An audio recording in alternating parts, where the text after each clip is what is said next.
Charlie, obviously big thanks for coming on the podcast. I normally do a bit of an intro to the person. I feel like we could do like a 9-hour podcast here. Obviously, adventure explorer, has covered 60,000 miles, I believe, which is pretty impressive. How about just tonight, if we cover every mile from the beginning, and just we normally sort of start these, mate, where you're sort of from. Obviously, I think most people know a little bit about you, but where you're from and how you end up being an adventure explorer. Well, my first mile was down a fallopian tube. Yeah, that's good. Nice. That's the most memorable one. Mum's probably. very tall. Yeah. I've been. Adventurer. It's a weird title. I don't know what I really do. Travel writer, I guess. But I've been doing this for about 15 years now. When I left uni, I got a job working for a newspaper for a little bit. I feel obliged to sort of parentheses that newspaper. It was the Daily Express.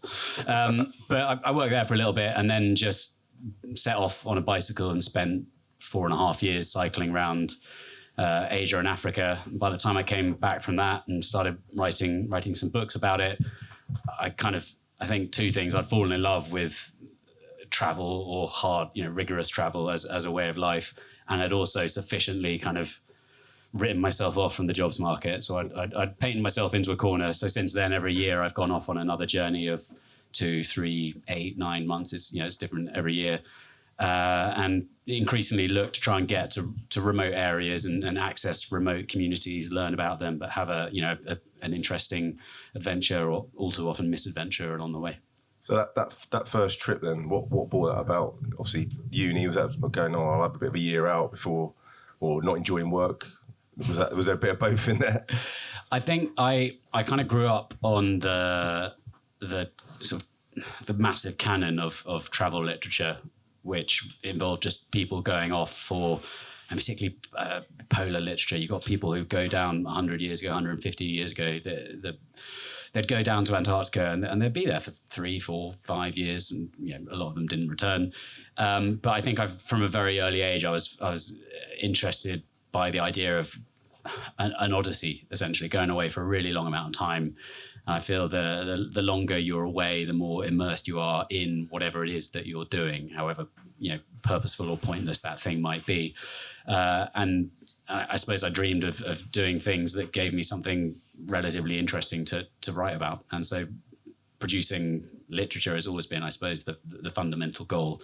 But exactly what I'm doing on different journeys has sort of slowly changed as the years have gone by, from a slightly more kind of reckless and probably self-interested approach to a slightly more considered approach nowadays, kind of trending slightly more, I suppose, into journalism.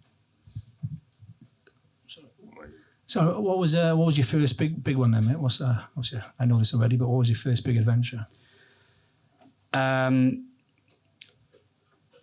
started off just with backpacking. Head to Africa with a backpack and kind of wander around. And when doing that, I very quickly realised that the bits of it I enjoyed most were going to, frankly, relatively uninteresting places, but places kind of off the beaten track. So I enjoyed just getting on a bus or a bush taxi or whatever it is, and just going until I got to where there was no more road. And then the people that I would meet there and the stories I would hear from them tended to be more, I guess, interesting to me at least, than those in the places that are a bit more tied in and connected with the kind of the swelling globalized world that we're all part of. In some ways, it's a quest to get away from the familiar, just driven by curiosity. So yeah, off with a backpack, and then just gradually throughout sort of years as a student, I'd go off on short trips, getting a bit more intrepid, until I buggered off on this bike trip for years and years across the breadth of Asia, back across Asia, down Africa, back up Africa. Was that the initial plan of that trip, or was it, I'm going to go away for 6 months, a year, and it turned into 4.5? So we've got a friend who's got mentioned before. Yeah. We'll push it out, but he started off, I'm going to go away for 6 months. He's 2 years in now on a motorbike journey across the world, pretty much. Is that just grips you and then you just carry on? The initial plan was to get from from the Dead Sea to Mount Everest base camp, just as a like go from the low point up to not even the highest high point, because that was very expensive. And I emailed that to a sort of adventurer I knew who I quite respected, and he emailed it back saying, sorry to piss on your bonfire, and then just sent me a list of other people who had done exactly the same thing. So things started to escalate after that. I was going to be doing things on a really tight budget, so making things affordable was a big part of it. And besides visas, I guess, the biggest expense with dirtbag travel is flights. So I thought Europe, Asia, and Africa are essentially one big continent. You can kind of get around them without flying. There's no oceans to cross, so I'll just try and get from home in the south of England back to home via the furthest away place or the end of the road in each of those three continents. It was up to the top of Europe, down to Singapore, down to the bottom of Africa and back. But there's not really a quick way to do that. And I wasn't in a rush. I was going pretty slow. I take this was on a sort of expensive bike or something you really... I don't think I've ever bought a bike for more than £250. Was it the same bike the whole trip, or was it like Trigger's broom? If those that know any fools those. I started that trip on a bike I got on eBay for £112, I think, second or third hand. I'm not really sure. And it wasn't a good bike. It wasn't a bad bike. It was just a sort of fairly basic hybrid bike. I think new it would have been maybe £400. I'm not sure. That did all right, a bit like Trigger's broom. I changed a lot of parts out. The frame snapped a few times, but it turns out even in a Laotian village, it's quite easy to find someone to just weld together a bit of steel.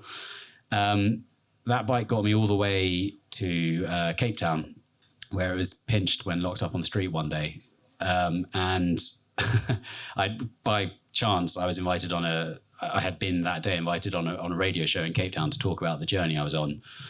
And so I turned up and I got chatting to this guy, and he said, so what kind of a bike are you riding? And I said, well, actually, it was stolen this morning. And he said, should I try the action? Let's give it a go. He said, oh no, that's absolutely terrible. If any of you listeners out there got a bicycle, we can give this boy, you get him, ride him back home, then give us a call, we'll sort it out. That was good. Round of applause for that, man. That's pretty good. Apologies to the Zimbabwean I was chatting to earlier.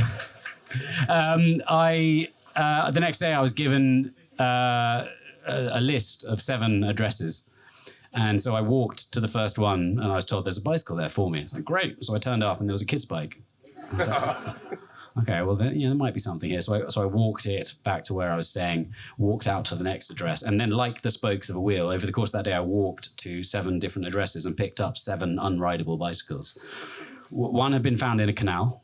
That was the frame I ended up using. But I took them all to pieces, built one bike, bought a new bottom bracket, and that got me with a lot of problems. I think the rear axle, for some reason, just kept snapping. So I was traveling with 4 or 5 spare rear axles and loads of bearings and grease and just constantly repacking that. I think it snapped 14 times. Got me back to the UK and then was stolen in Clapham Junction. Classic. Shortly. It was unrideable by that point, but I got a job as soon as I got back because I had £30 to my name. I was commuting on this bike, but everything was broken. The derailleur was fucked. The gear shifter didn't work. So I was commuting and turning up to work with a pair of boots where the right toe was always just black with oil because I would be just nudging the chain with my foot. So after it was stolen, I went and searched all the bushes in a sort of half-mile radius and didn't find it. But I just assumed someone would have thrown it away immediately. It wasn't worth anything. And the question probably everyone's thinking, what sort of state was your arse in after 4.5 years of riding a bike? I mean, what's the language bars here? Like, the South Africans are offended already, so... Yeah, not pretty. What did you do the first year is bad, and then it doesn't get worse after like that. A piece of leather at the end. Yeah. I had this one friend from uni, and every time she got in touch saying, how's it going, she would say, my mother asks about your leathern bottom. Yeah. I never showed it to her. So was the seat the bit you spent the most money on, or? The seat, if anyone here's known anyone who's done a long bike tour or has done a long bike tour, there's kind of only one saddle people want to consider, which is a Brook saddle. These leather saddles that they're really uncomfortable to wear in, but like over time they soften up and they kind of mold to fit you. But they're quite expensive. they're not. They're about 100 to 150 pounds. But back when I was 22 and had no money, it was more than the cost of my bike. So I sent an email to Brooks explaining, I'm doing this ride and I'm raising some money for charity and blah, blah, blah, blah, blah. Could you give me a saddle? And they sent me back a letter saying, we get 10 of these a week, but we quite liked your sign off. So here's a saddle. And I couldn't remember what I'd done. So I drafted this letter. So I looked back, and at the end of it, I said, I think I can honestly say I'm speaking from my arse when I say thank you very much. Oh, nice. And that seemed to do it for them. And then they sent me another one out to Cape Town after the first one was stolen. Awesome. Yeah. I take it your Africa, your Congo expedition, there was any dangers? Did you sort of stand out at all? I wasn't aware of them before going. It feels ironic that I'm here because you guys are experts in risk mitigation and risk management, and we know some experts. You guys present as experts in. Well, weirdly you said that. Actually, myself and Dunks are both also fellows of the Royal Geographical Society. Dunks has got GCSE in geography, and I'm actually going to give mine back after tonight. To be honest. It feels quite embarrassing. Surely an O level. Yeah. What was the question? So we've gone from the bikes to the Congo. I think you jumped the Congo, ahead, yeah. So that was another trip. That was actually part of the bike trip. When I got down to Cape Town, I hung out with this Scottish bloke that I'd met. He and two friends were traveling by motorbike from Edinburgh to Cape Town, and I met him outside Cairo on the road. And then I just kept meeting them all the way down Africa. They were having a jolly. They were taking their time. I think about 6-7 times. I'd catch up with them. Like, how's this fucking guy arrived on his bike again? But by the time I got down to Cape Town, he had sort of set up shop there and was living there. And so I stayed with him for a little bit. And over a few beers one night, we looked at a massive map of the Congo and just enjoyed looking at all these very sort of lyrical sounding, dramatic, exotic sounding place names. And together, while quite drunk, we devised this plan to he would fly up and join me in Lusaka in Zambia, but to cycle up into DRC, cross at Lubumbashi in the southeast, and cycle west through the copper belt where there's a road. But that road kind of peters out and eventually sort of grinds to a halt on this river called the Lulua, which is a tributary of it's about 3 tributaries up from the Congo. They all eventually spill into the Congo and head to Kinshasa. So the plan was to get to this small village, Sandoa, buy somehow a pirogue or dugout canoe, and then head downriver with it as far as we could. That's sort of as far as the research went, which is a recurring theme in my trips. There's not much research. So we turned up in this village, and we spent about a week trying to buy a pirogue. People were really resistant because they take ages to make, and they use them for fishing, and no one wanted to sell us one, but we were strung along. We would be, people would take us off into the forest and go, oh, here, have this one, and they'd be pointing at a tree. I was like, well, it's not ready yet. No, we can get it done in 3 weeks. It's like, eventually we bought one. It was, I think, 40 years old, about 6 meters long. We paid $120 or something. And there were some leaks in it. There was a crack in it. So we were kind of patching it up, preparing it as best we could, loading it up. And this whole community just gathered around us. And they were all, I eventually realized they weren't just watching. They were all tutting and shaking their heads. So we asked them, what's up? And this kind of spokesperson stepped forward and he said, guys, this is not a good river to go down. Like we cross the river in these, we fish in the river in these. We do not travel up and down the river because there are rapids and there are waterfalls and there are hippos and there are crocodiles. The kind of parting words were, if you don't drown, you'll be eaten. Just to paint a picture for the audience, so I've obviously seen a few pictures of it. It literally is just like a tree trunk, right? It's not even, it doesn't look like a boat of any kind. Yeah, it's a hollowed out tree trunk. But I mean, there's to be fair, there are centuries, generations of, I guess, slowly developed technology into the shape of these things and how they are. And obviously every different canoe builder is a different craftsman. They're flat bottomed. They're relatively stable if you don't move. or paddle. Just let the river take you. Exactly. But their clearance above the water is only about 3 inches. So the smallest little ripple can just flood in and sink you very quickly. Add to that the fact that it was constantly slowly leaking. And to bail out, we just had an old saucepan. So it was quite a fraught month going down this river. Where possible, we'd kind of pull over and sort of look around the edge, scout at what might be ahead, but it often wasn't possible as you get swept around. And then suddenly, I mean, if we'd been in pack rafts, it would be great. It would have been really easy, really fun, and just shoot through. There were a couple of small waterfalls, but there was nothing too dramatic. But in this thing, if the river dropped a meter over the course of 100 meters, at some point there would be a real problem. So we would sink regularly, and all our kit was in dry bags or motorbike panniers, whatever, and they would drift off, and we'd start having to gather them all in. Oh shit, that one's got the cameras, that one's got all our food, oh, their passports are in that one, get that, no, the cash is over there, and they're all drifting away, and all the while you're thinking, when's a crocodile just going to come and grab one of our legs? We only saw one croc, thankfully one, and it had just been killed. So what we actually saw was about 50 men with machetes dancing around it, sort of celebrating. We saw afterwards, I kind of realized I had seen the crocodile, but I'd just seen a tangle of 50 men on the riverbank waving machetes around. So we didn't pull over. We carried on another few hundred yards and then got chatting to a guy, and he said, yeah, they just killed a crocodile, 5 meters. That's about the length of this stage, I think. One night, actually just before we entered the Congo, it's still in Zambia, a hippo walked out of the river that we were camping next to and just sort of lumbered between our two tents and it disappeared into the bushes. I slept through it. My mate told me the next morning, I didn't believe him. And then he pointed to the huge ball of dung just next to us, and he didn't sleep for several nights after that. So they're more dangerous, right, the hippos, and they're going to cause you. You didn't have any problems while you're sort of sailing or floating down the river? We would hear hippos sort of grunting, honking in the night sometimes. We saw a couple, but we didn't have any dangerous run-ins. But often either side of the riverbank would be, because this river is sort of in the highlands in the southwest of the Congo, so it's not dense forest or jungle. Either side of the river there would be a strip of denser forest, but beyond that often it would be kind of savanna, grassland. But the only places sometimes to camp would be where the hippos have sort of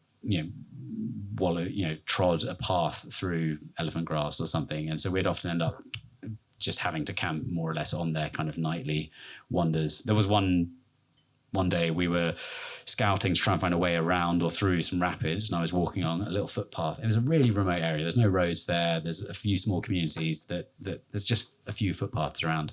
But I was following this footpath, and I suddenly found this quite suspicious kind of pile of leafy branches laid across, just switches laid across the path.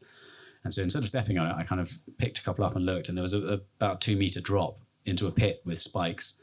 Because if you get a hippo, then that's a month of food there. That'll do a village for a long time. Mate, this all seems a little bit dangerous. Is there any bits of these trips you thought, what am I doing? I could die here. Just to add to that before you answer, obviously we're in a room full of people that sort of do risk as a business. How much risk management goes into it? Then obviously saying there's a risk there. How much were you actually thinking of that, or is on the fly? Originally, none. I was pretty cavalier. I just charged into these things. The first winter of that long bike ride, for example, I got into Western China and then just cycled up towards Tibet in the middle of January. So when I left the town of Kashgar in Western China, the temperature was minus 33. So it was getting quite cold at that point.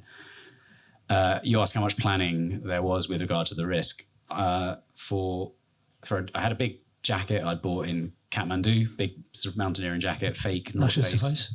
Decent, it was all right. A bobble hat. And footwear, I had opted for a pair of Wellington boots.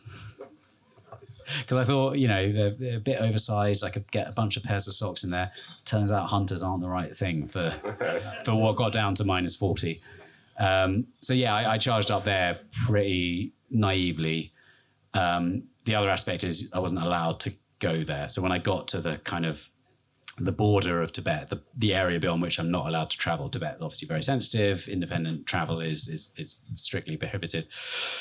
At the border, there was this Chinese military base. And so I hid my bike a mile down the road and I scrambled up the valley wall to this sort of vantage point, and I lay sort of on the crest of the valley, peering into this at this military base, and I got my camera out and started zooming in, thinking, what looks suspicious about this? Well, I sort of thought, how can I get through? Because I'm not allowed through there, but I want to get through there. I've read so many books over the years of different explorers all kind of questing to get to Lhasa, the kind of capital of this sort of hermit kingdom on the rooftop of the world.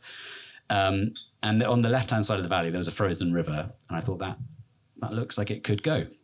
But there was a watchtower that overlooked it, and when I looked really closely, there was a gun mounted on that, so I didn't love that. That's that route. The other side of the valley, there was this fence, so it was kind of open. It's possibly a way through, but the fence went very steeply up the valley wall. It was a very narrow little valley, steep-sided. So I thought, well, maybe I'll just go through the road in the middle of the night when everyone's asleep or indoors. So I set an alarm for 4 o'clock, just started pushing my bike through the middle of the base, and nearly got through until I got kind of trapped. Up ahead, there were 4 soldiers warming their hands around a fire in a metal barrel, and they were telling each other jokes. I could see their rifles leaning against a truck next to them. So I was creeping along. I thought, oh shit, I can't get past them. So I turned around to go back, and 3 other soldiers stepped out of a building behind me.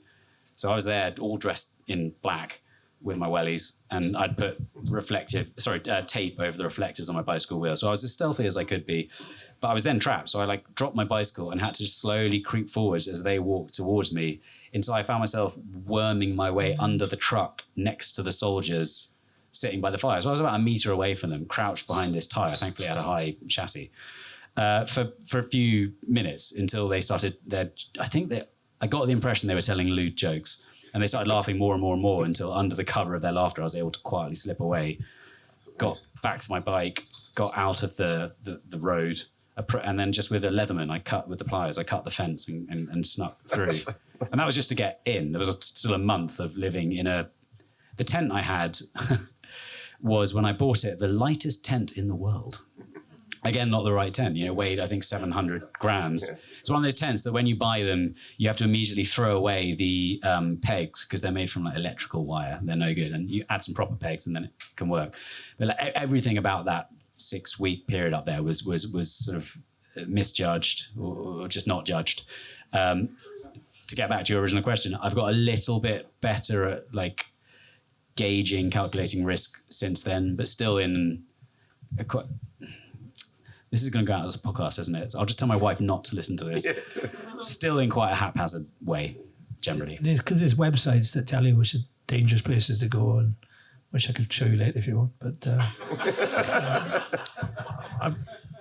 I presume somebody like yourself, with a journalistic background, would never go to somewhere like Russia at the moment, where you could probably stand out. Well, for reasons I suspect we're about to get into, I can't now. I am banned from Russia. To answer your question, it's fair to say that when I last went to Russia, there were 190,000 troops on the border of Ukraine. Yeah. But I think I'd kind of be interested to take a straw poll. Before the invasion of Ukraine, what percentage of people, by a show of hands, how many people here felt certain that there was going to be an invasion? 7 or 8, 10 perhaps. Yeah. I think it's fair to say most of the world, including the Ukrainians, seem to think this was kind of a ruse from Putin to kind of build a platform to demand concessions from the West, from Ukraine, from NATO.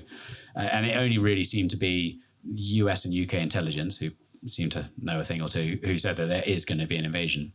So I flew out on the 19th of February, I think, which was bad timing, to go to a region called Yakutia, or Sakha republics, in the far east of Russia.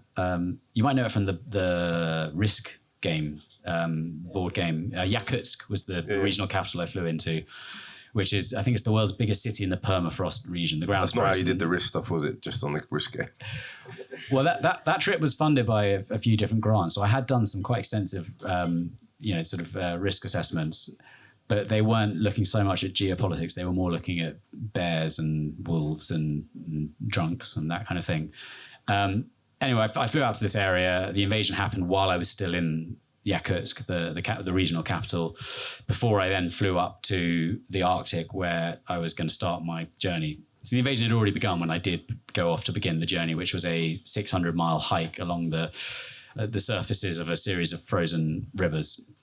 But on that journey, I had the right boots. Everything did go to plan, except there was this rising backdrop of the war that just slowly bludgeoned its way into every interaction I had. The area is home to small scattered communities of indigenous northern peoples, reindeer herders, pony breeders, that kind of thing. And the goal was to get up there and spend time with them, learn a bit about their lives. But just even in that really far-flung corner of Russia, I mean, I was closer to Vancouver than to Moscow or Kyiv. I was twice as close to the North Pole as I was to Moscow or Kyiv. I think 3,000 miles east of the front lines.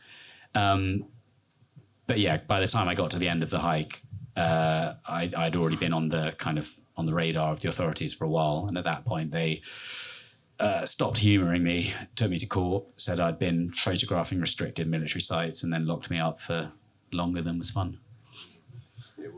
Can you tell us much about that experience? I can, yeah. Don't recommend. The Airbnb rating is low for gulags in the modern age.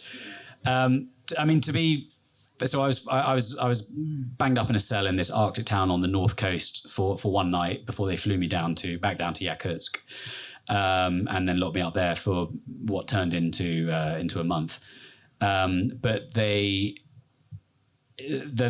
detention center I was locked up in, although it was very much a prison, when you hear the phrase Russian prison, the image that conjures was quite different to what this place was. It was by no means cushy or comfortable, and I was in the cell around the clock. There was no outdoor, one 15-minute outdoor exercise in a month. Cameras in the ceiling, watching everything. I had two weeks sharing a cell with two blokes, and then they put me into a solitary cell, which was much nicer, much easier. So it was just a long, boring kind of marathon of paranoia, because they didn't tell me how long I was going to be there. The punishment I'd been given was relatively slight. It was a fine, it was a ban from Russia, and it was deportation. But deportation is a long administrative process in Russia, and they just didn't tell me how long that would take. So I was counting the days up rather than counting the days down. Yeah, and that really sucked. I think not being able to have a sense of what I was trying to get through, not being able to, if someone had said you'll be here for a month, then fine, you just start counting the days down, you get used to it, you kind of, expectation management. I think with so many, kind of with everything in life, expectation management is absolutely vital. And if you are unable to or less able to manage your expectations, everything is harder. So I suppose always, expect the worst, prepare for the, something along those lines. I think I've heard you speaking about this before, but I guess like the solitude of your previous trips, the resilience you had to show, all would have helped you maybe manage better than most people in a situation like, because a month in that sort of solitary confinement would be tough on anyone. Well, I think, not to be too flippant, but among the best bits of preparation for a stay in a Russian prison is boarding school. I mean, a privilege, but also, it does foster a sense of independence, I guess, or I imagine the military would do so more so. I think... but not an experience you'd recommend, obviously. No, definitely not. It's hard to regret it. I'm often asked with many... I mean, I've got myself in hot water a lot of times. I've been through the Russian court system 3 times, I think. Once with some justification, the others I would say less so. Don't cross the border into South Ossetia if you're in Georgia, even by accident. I think it's very hard to regret having done stupid things, because it's all part of growth. It's all a learning curve, and I'm absolutely certain that month in those cells was without question the hardest month of my life. But I have no doubt it would have been dramatically harder if I hadn't sort of stressed and stretched myself for several years, but leading up to that point. I often feel a bit awkward talking about resilience, because it's become kind of a buzzword, and it's a slightly nebulous concept. It's quite hard to get your hands around, because it is in so many ways, from every angle, it is kind of a subjective thing, and everyone's idea of resilience and everyone's sense of resilience is different. But there's no denying that like doing difficult things does grow resilience. So did you say you've been arrested 3 times in Russia? One time, I've been to court 3 times. One time for me would be a bit of a red flag, to be honest. But the first time I was arrested in Russia was, they love getting you on a visa infraction. So a friend and I were in the polar Ural Mountains. We did a 3-month ski trek for about 1,000 miles from the north coast down through the Urals in winter. And we arrived, our second resupply point, so after about 2 months, was this little town called Verkhnaya Inter, which was, as every town in the north is, a former gulag. And we arrived there and the police said, "Hey, come and have a cup of tea," which is an order, not an invitation. So we did that, and they, after a little while, said, "Oh, can we look at your passports?" And I was like, "I guess you can." And quite quickly they said, "Oh, it says on this passport that you are here on a business visa." And the longest tourist visa you could get back then for Russia was 30 days. So we'd got 3 and 6 month. American could get a longer back then business visa. So we were taken to court and found guilty for committing tourism whilst traveling on a business visa. So that was the first time. The next time was an arrest by the FSB on speedboat on a river, which turned out for about a 10-kilometer stretch to be the border between Kazakhstan and Russia. The Russians are very, very uncomfortable about their borders. Very, very paranoid, I guess. So that time we didn't go to court. We just we spent many, many hours filling out paperwork and got a small fine. And then the South Ossetia incident was later on that same trip.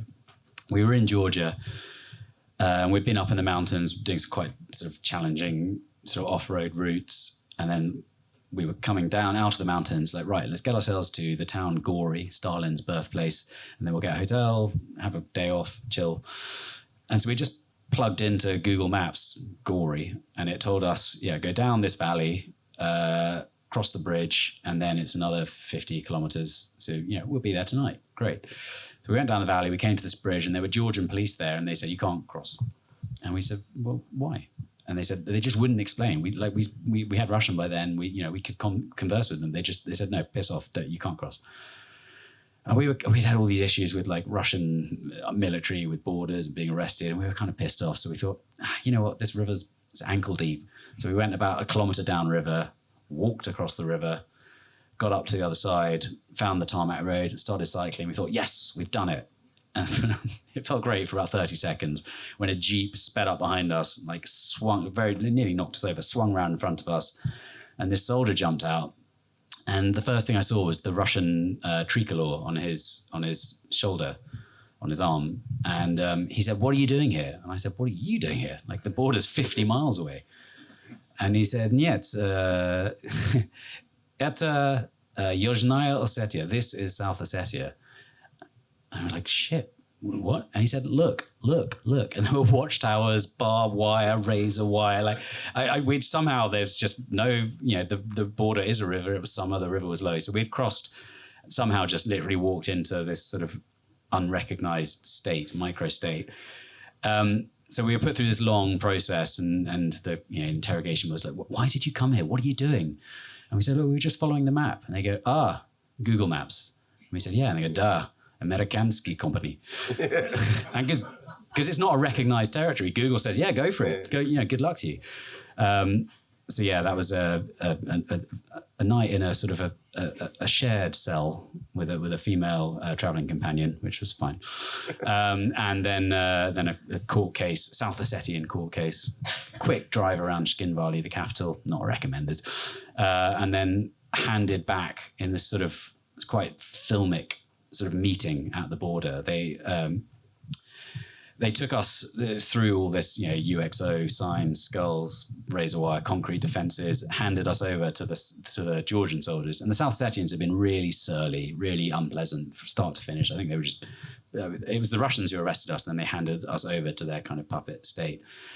And the Georgian soldiers, by contrast, were all sort of perfumed and shaved and slick-haired and just sort of very handsome, pungently scented men.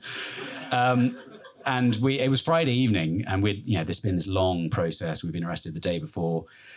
And they said, okay, welcome, are you okay? They embraced us, they hugged us, and we said, oh, sorry to ruin you. We'll just get on our bikes and we'll carry on our way. We were cycling at this point. And they said, there's someone who wants to see you. So we came around the corner, and there was this like delegation of vehicles. There was the Ministry of the Interior, the Georgian Police, the Georgian Ministry of Tourism, I think 3 vehicles from the American Embassy, 1 vehicle from the British Embassy. And we were separated. And my friend was taken to Gori with this kind of US delegation and sort of, treat. I think they gave her pizza in the car, very well looked after. And I just had this like bored civil servant. It's like, what the fuck were you doing? What were you thinking? How stupid. The amount of time you've wasted. And so then we then had a debrief with the Georgian police, which was almost as long as the interrogation beforehand. So, long answer to a short question. But yeah, a few brushes with the Russian authorities. I guess that's par for the course with when you're travelling through that many different borders. You're just expecting you're going to get messed about a fair few of them along the way. I mean, that the Russian story, obviously, I'm assuming that's probably your worst one. Any other sort of dark times along the way? The other one that springs to mind was up in the highlands of Papua New Guinea. I had hiked to the source of the Sepik River. It's the longest river on the island, about 700 miles. And then my plan was to follow the river from source to sea, and I had a little pack raft with me, and so I walked down it until it became navigable, and then paddle. And it was it's not necessarily uncharted, but it's a very, very remote area up there in the west of New Guinea. I reached the river probably a 2-week walk from the end of the nearest road. So it's through very, very remote areas. I think the longest stretch was about 5 days with no villages, just jungle and like very, very vertiginous mountains with dense jungle all over them. Really, really like real pain. It was monsoon as well, bad timing, real pain in the ass to get through. Anyway, I got to this river, started going down it, and then encountered the most meager of sort of obstructions. They were like small rapids. It wasn't too bad. And I got swept around a corner a bit faster than I was ready for and was not able to get sort of back into midstream quick enough to avoid this tree that had fallen. I think it had been swept down with some floods, a few years previously perhaps. And the tree was half in, half out of the water. The end with all the roots was in the middle of the water. And my packraft just got snagged on that. And within about 3 seconds, the current just forced me, sort of flipped me upside down and forced me under the tree and wedged me into the roots. But the river was only about this deep, and I couldn't even get out of the kind of spray deck. And the only way out was into the current, and it was just pushing and pushing and pushing. I hadn't really taken a breath. I hadn't expected this. And so all of a sudden, just going around a corner, kind of minding my own business, I was suddenly in, I think what was termed a strainer, like a tea strainer. And I fought, and I struggled long enough, upside down as well, long enough to finally not so much decide as understand that I'm just going to have to like inhale the water, and that's that. And I remember quite vividly the kind of thought of, I guess, embarrassment or stupidity, like, I won't be found even, this is a really remote area. It'll never really be ascertained what happened to me, because eventually my body will be flushed out and, it'll just snag and rot somewhere, or if 50 years earlier, be eaten. Different part of the world. And yeah, long enough to basically all but accept, I suppose, my death. But thankfully not quite accept. So I just one final kind of struggle and kick, and I managed to break loose. I don't really know the kind of the physics of how, what shape, how I got out, but I did. I had a GoPro running on my helmet at the time. So I have this bit of footage that I don't love revisiting, but it's there. And I think it was about 45 seconds that I was under, which I think is longer than it sounds, or definitely feels longer than it sounds. Like I'm sure most of us here could hold our breath for, up to 2 minutes if we needed to, longer, I'm sure. But when you're struggling and fighting and not ready and kind of dealing with just the sheer panic and shock of that, it took me a long time to kind of settle with that. Like for the next 3 weeks, I was paddling down this river, and just during idle moments on the river, I would suddenly find myself having these kind of these waking nightmares, these flashbacks to this moment. And this moment is, it's less than a minute. It was all over in no time. And I would wake up in the night in my hammock in the jungle. It didn't help. The river was flooded hundreds of meters into the jungle, so I could never get away from the river. I was like camping in a hammock over the water. And I didn't manage to sort of move on from this, I suppose, until I realized that when it flashed into my mind during the day, just paddling along the river, it would be like this almost, the best way I can describe it is it felt like a blinding light that I had to kind of look away from, just ignore it, get it, like, when you have thoughts you don't like, you just try and kind of shift, move at Margaret Thatcher naked on a cold day, whatever. And I eventually realized it was only by essentially staring at the sun, by kind of really just like confronting it head on and like thinking about what had happened, confronting it, that I started to sort of settle with it and feel comfortable about what had happened. And thankfully, by the time I got home, I was able to finally plug my little SD card into a computer and see the footage. I was prepared for it. I feel like I have to add the disclaimer. I'm very aware there are lots of people here who are current or ex-forces. I'm very aware that everything I do is essentially gratuitous tourism and very unnecessary and not important, I hasten to add. That's my disclaimer. Mate, 2 questions. Mate, what's the longest you've been away for? What does your family think is, like, crazy Uncle Charlie sort of thing? Are they cool with what you do? Yeah, my family are pretty relaxed. I'm one of 4, which helps. There's spares. I have a friend who does some of this stuff, and every now and again, you find yourself in a pub with half a dozen people who do these sorts of things, and there seems to be this sort of common theme that a lot of them have either dad issues or dead dad, and so this guy constantly refers to the dead dad club. My dad died after I started doing all this, so I don't have that as an excuse for why I do these stupid things. But my parents were always pretty understanding. The longest I was away was 4.5 years. I think that started in 2010, and it was just a bit of a different time. I'm often asked this, like, how often are you in touch when you go away? And when you only got to go back 15 years, and you're at the kind of the dawn of the smartphone age. And before there were I think the first iPhone was 2008, maybe.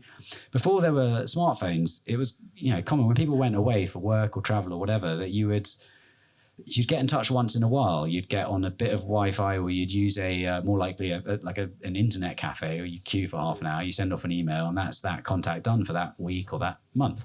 So the expectation of contact was really, really different. And I think I feel really lucky, very grateful that I got to start traveling when I did, when it was a lot more normalized to go away for a fairly long period of time and to be absent, to disappear, to not be checking in on WhatsApp, to not be keeping up with the news via, like, nowadays, usually you go away, you buy a SIM card, you plug it into your phone, and it's increasingly hard to get away from 3 or 4 or 5G.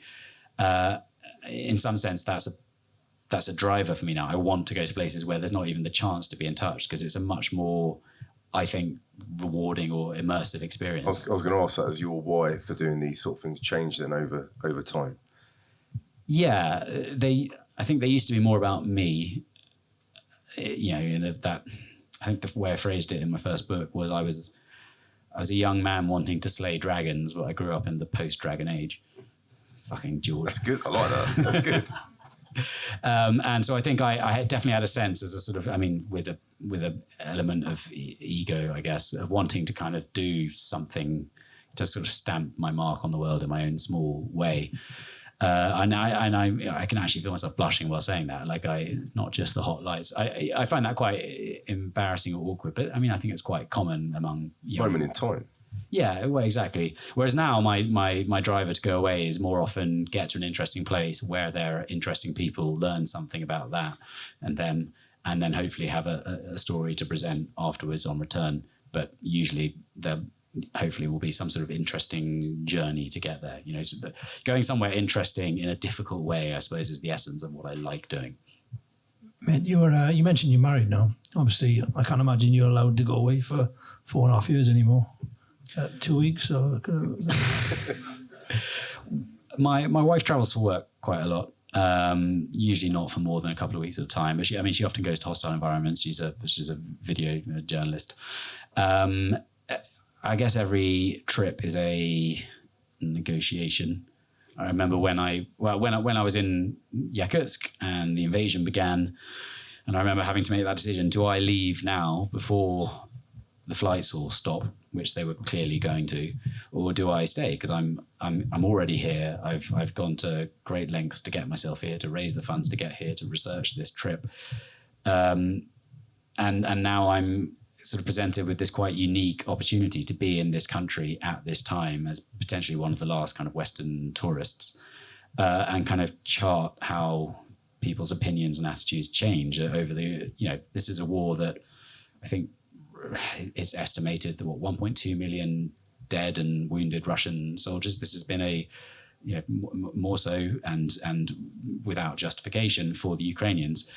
But this has been a calamitous war for the Russian people, who have, in many cases, as little choice to be involved in this horrific thing as many Ukrainians do. I'm not for the Russian regime by any means. I do understand how people in Russia are kind of as much hostage to their regime as the Ukrainians are to the aggression from next door. In some, not in all cases. If you say enough nice things, they might let you back in.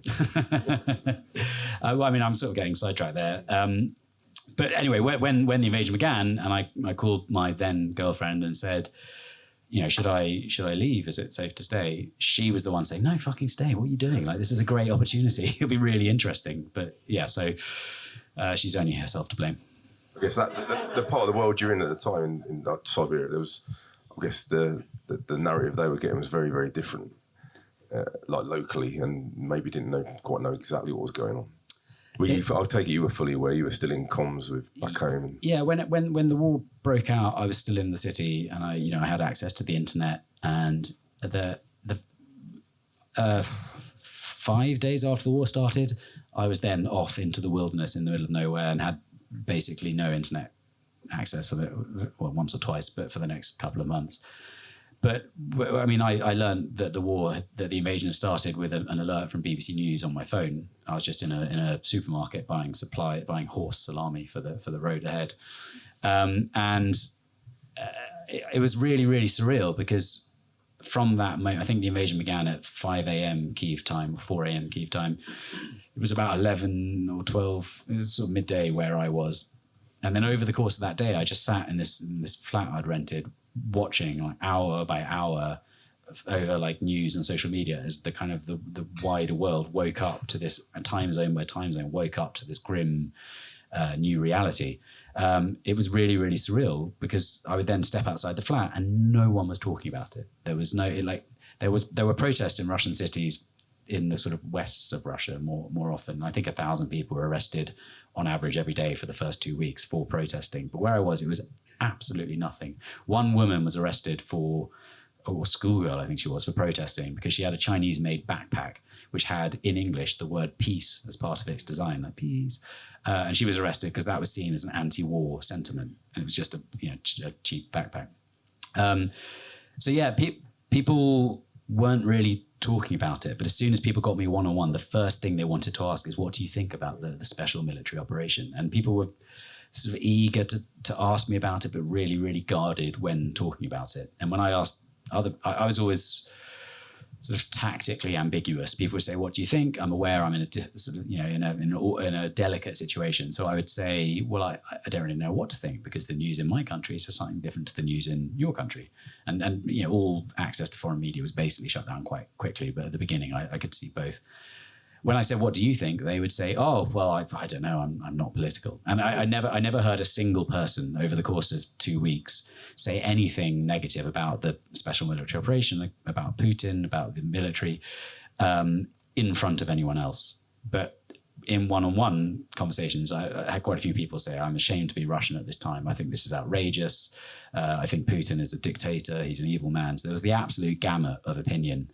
But that sort of fear, that sort of Soviet era paranoia of being informed on, of people shopping you to the authorities, seemed to have like flooded back into society, or perhaps was always there. So people were very, very guarded. Any other countries that we perhaps would have the perception that is quite dangerous and not a place to go, and your reality is completely different? Yeah, I've been to Iran a few times, and obviously the kind of general impression, the portrayal of Iran tends to be this kind of rogue nation, this pariah state. And the regime is that. There's no question. In the rhetoric of the mullahs, Britain and America are the twin satans of the like morally degenerate West. There's actually, for any proud British people, the kind of the official rhetoric is that USA is the great Satan and the UK is the little Satan, but the little Satan pulls the puppet strings of the big clumsy Satan. So if you can imagine Keir Starmer pulling puppet strings of Trump, doubtful. But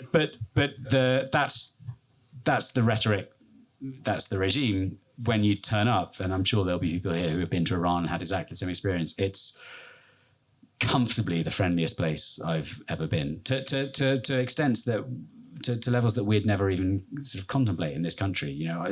When traveling there on a bicycle, for example, pretty much on a daily basis, I was invited to sleep in people's homes. I could not accept all the hospitality that came my way. I have this one very vivid memory of this family pulled over somewhere in the Kavira Desert. We were sort of in the middle of nowhere, and we got chatting for a little while. And after a bit, the dad said, "Okay, well, Charlie, you've got to come stay in our home tonight." And I said, "Well, that's very kind, but you just told me you're going 200 miles that way, and I'm going this way, and my visa's running down. I've got to keep going. Thank you, but I can't." And he said, "All right, well, let's have a picnic." And like most Iranians seem to have a hamper in the back of their car at all times, ready to go with big hunks of sweating feta cheese. And I said, "Well, again, that's very kind, but about an hour ago, another family pulled over and shared a picnic with me. And about 2 hours before that, I woke up in another family's home, and they force-fed me 2 breakfasts. And I'm stuffed. I cannot eat anymore. I won't be able to cycle." And I cycled on that visit 1,200 miles across Iran in about a month, on mostly desert and mountains, and I came out the other side a lot heavier than when I entered. It's really hard to do that. And that was on a bicycle with sort of 40 kilograms of gear, I think.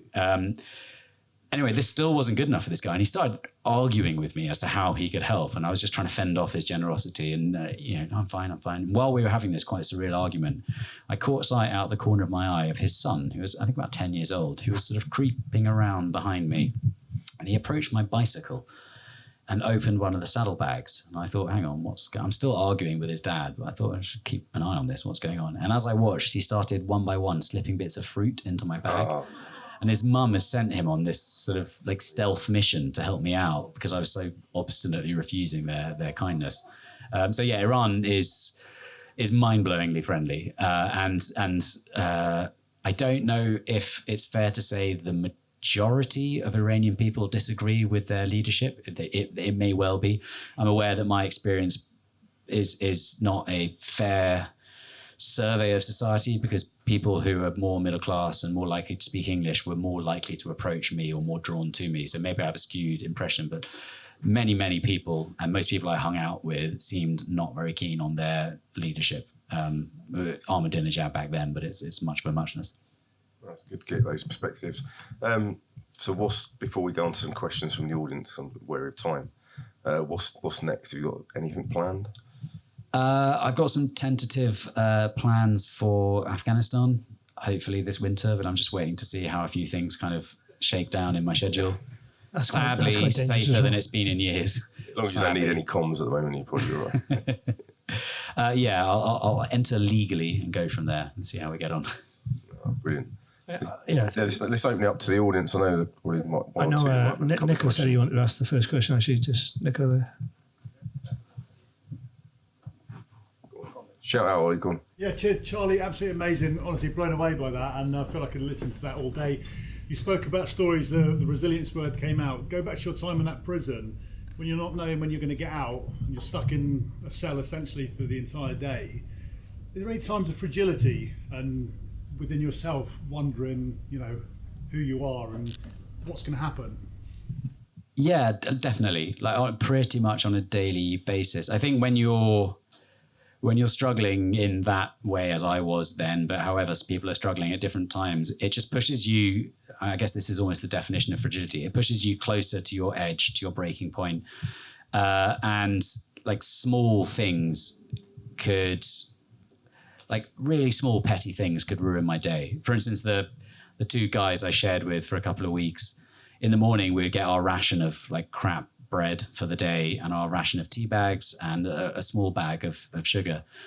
And those guys would have, like 3 tablespoons of sugar in their tea, not teaspoons, tablespoons.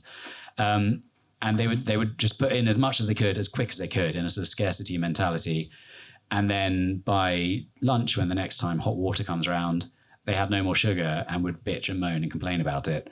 And just every morning when they just took all the sugar, threw it in their tea and then kind of suffered through it. They didn't like it. It was too sweet. I'd see them wincing when they drank it. That tiny little sugar, I'm a half a teaspoon of sugar guy. Stupid little things like that would put me in a really bad mood for the rest of the day, like tiny little triggers. So I think on fragility, it was probably just, I was so much less calm, like on an hour by hour basis. And I also found it harder, at times at least, harder to maintain a clear train of thought. I would find my thoughts getting very scatty, darting all over the place. And I was 3 times a week, I was allowed a short phone call.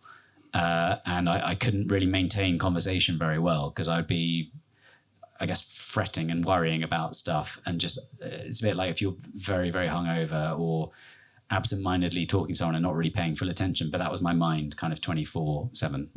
There was also, to not help things, I had some hidden memory cards among my gear that the authorities had. If they'd found them, it would have made things a lot worse. So that was playing on my mind. Have they found them? Will they find them? So there were other kind of causes of that fragility, that paranoia.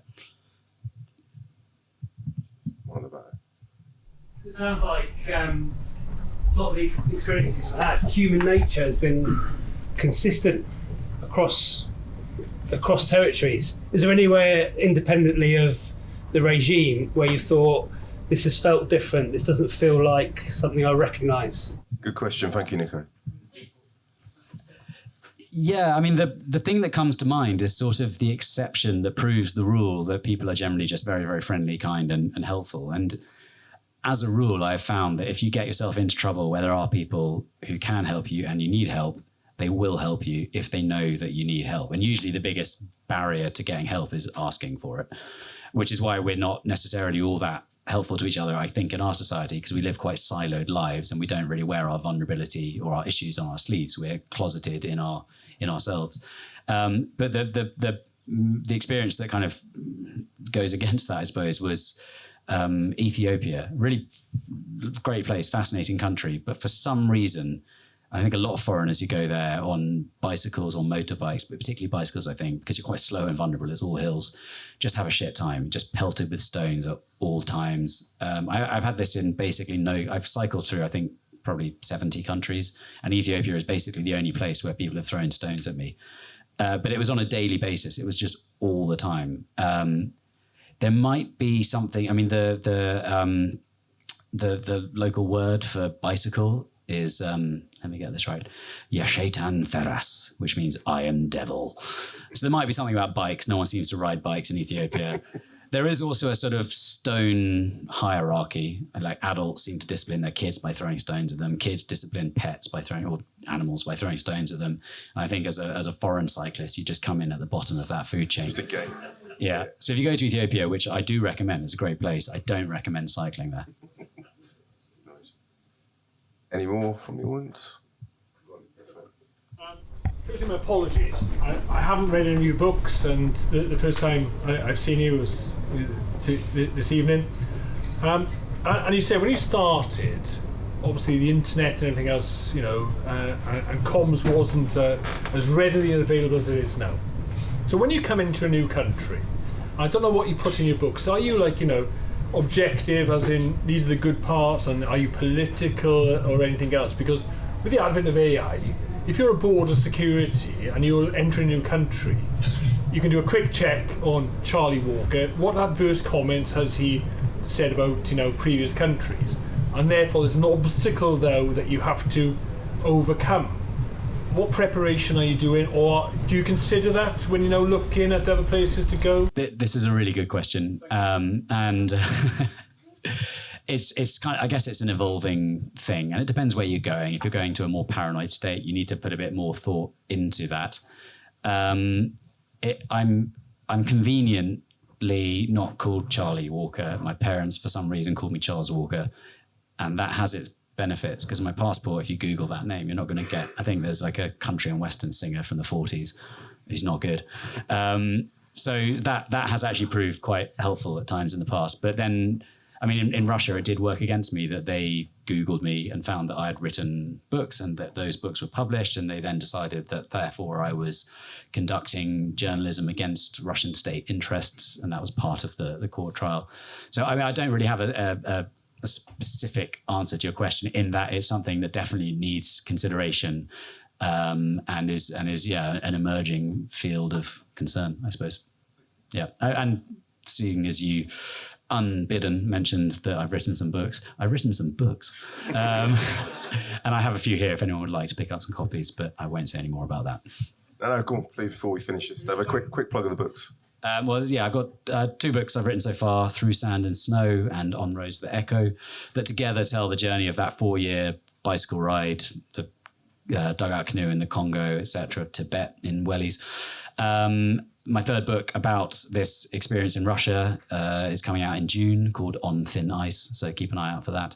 But yeah, if anyone's interested in picking up a couple of those books with Christmas right around the corner, I've got a very small amount of copies here, so do come and grab my elbow afterwards.